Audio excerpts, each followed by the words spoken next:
এই ব্যাপারটাতে আমি একটা জায়গায় বলতে চাই আপনাদেরকে, আপনারা বারবার যেটা বলতে চাইছেন যে যোগ্য অযোগ্য প্রাইমারি হাই স্কুল এই জায়গাটা অনেক ক্ষেত্রে গুলিয়ে ফেলছেন। আপনারা মিডিয়াদেরকেই বলছি, আপনারা অনেক সময় এসএসসি প্রাইমারি 9, 10, 11, 12 প্রাইমারি একসঙ্গে গুলাবেন না। দয়া করে আপনাদের কাছে আমি রিকোয়েস্ট করছি, আমাদের মামলার ওএমআর প্রকাশিত হয়নি, কারণ আমাদের মামলার ওএমআর প্রকাশিত হয়নি। এবং যারা বলছেন এখন আমাদেরকে বাজারহাটে গেলে একটা কথাই শুনতে হয় যে তুই কোন সালে চাকরিটা পেয়েছিস, এই জায়গাটা যন্ত্রণার জায়গা। আজকে 2017 সালে চাকরি পাওয়ার পর এত বছর পরে এসে আমাদেরকে এটা শুনতে হচ্ছে তুই কোন সালে চাকরিটা পেয়েছিস। এই জায়গাটা থেকে আপনারা একটু বিভাজনটা করবেন যে প্রাইমারির ক্ষেত্রে সিআইডি আজকে সিবিআই যে তদন্ত করেছে তাতে ওএমআর আলাদা করতে পেরেছে, কিন্তু আমাদের ক্ষেত্রে এখন অব্দি কোনো এভিডেন্সই নেই, আমরা কোনো এভিডেন্সই পাইনি।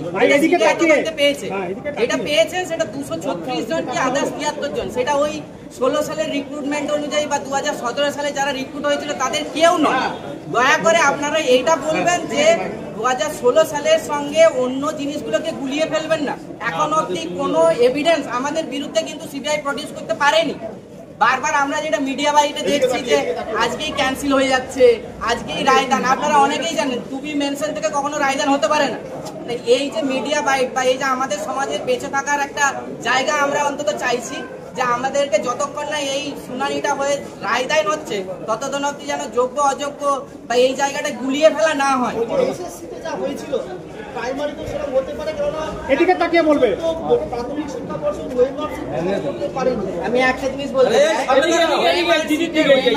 ব্যাপারটা বলা হচ্ছে ওএমআর সিটটা পাবলিশ করতে হবে এরকম কোথায় লেখা ছিল? কোনো নোটিফিকেশনে লেখা ছিল ওএমআর সিট সবার পাবলিশ করতে হবে?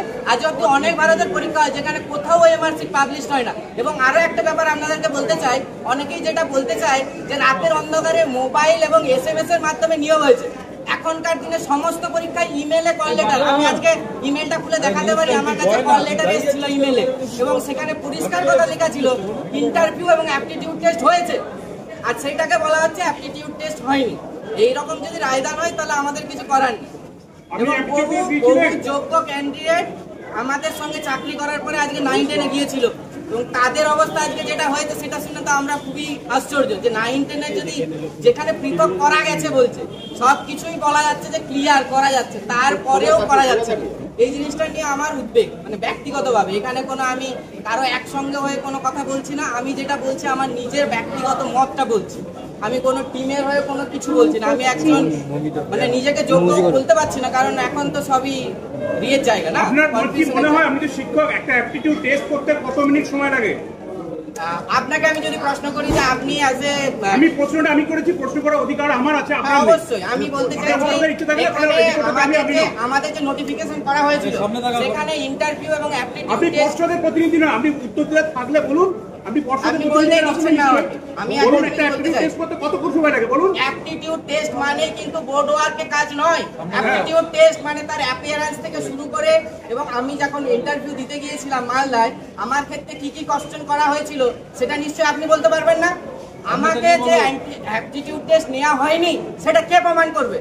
আমি নিজে যদি বলি যে আমি অ্যাপটিটিউড টেস্ট দিয়েছি, আমাকে এই কোশ্চেন করা হয়েছিল, সেটা তো আজকে 6 বছর বাদে ইন্টারভিউয়ারদেরকে জিজ্ঞেস করা হচ্ছে তোমরা অ্যাপটিটিউড টেস্ট নিয়েছিলে?